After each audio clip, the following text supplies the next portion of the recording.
రోజు రోజుకి వైసీపీలో సిగ్గు లజ్జ లేని నా కొడుకులు చాలామంది ఎక్కువైతున్నారండి. లేకపోతే బిల్ క్లింటన్ని వాడు వీడు అని తిట్టడం ఏంటండి? రోజు రోజుకి వైసీపీ వాళ్ళకి సిగ్గు లజ్జ బొత్తిగా వదిలిపెట్టేస్తున్నారు. మన ఇంటికి అతిథి వస్తే మర్యాద చేసే సంస్కృతి మనది.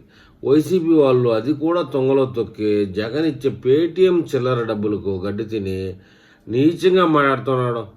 పేటీఎం గాడికి ఎవడు ఫోన్ చేశాడో ఏమో, ఎవడన్నా ఎవడు చేస్తుంటాడు, మన జగన్మోహన్ రెడ్డి చేస్తుంటాడు.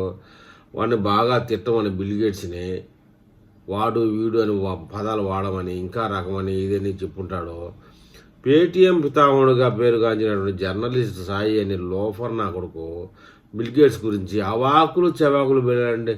పోలీసులు వాడిని ఈడ్చుకొని వచ్చి కుక్కను కొట్టినట్టు కొట్టారని ఇనికిడి ఈ ప్రభుత్వం అలా జరుగుంటుందా అనేది ఒక అనుమానమే. బిల్ గేట్స్ లాంటి విఐపీలు మన రాష్ట్రానికి వచ్చినప్పుడు ఇలాంటి కుక్కలు మొరగకుండా కింద మీద చెక్కేయాలి లంజా కొడుకుల్ని అని చెప్పేసి సోషల్ మీడియాలో పుంకాలుగా పోస్టులు వేస్తూ ఉన్నారు. కానీ వాడిని కొట్టుంటారా అనేది మాత్రం నాకు డౌటే. ఇది మంచి ప్రభుత్వంతో పాటు మెతక ప్రభుత్వం అని చెప్పుకోక తప్పదు.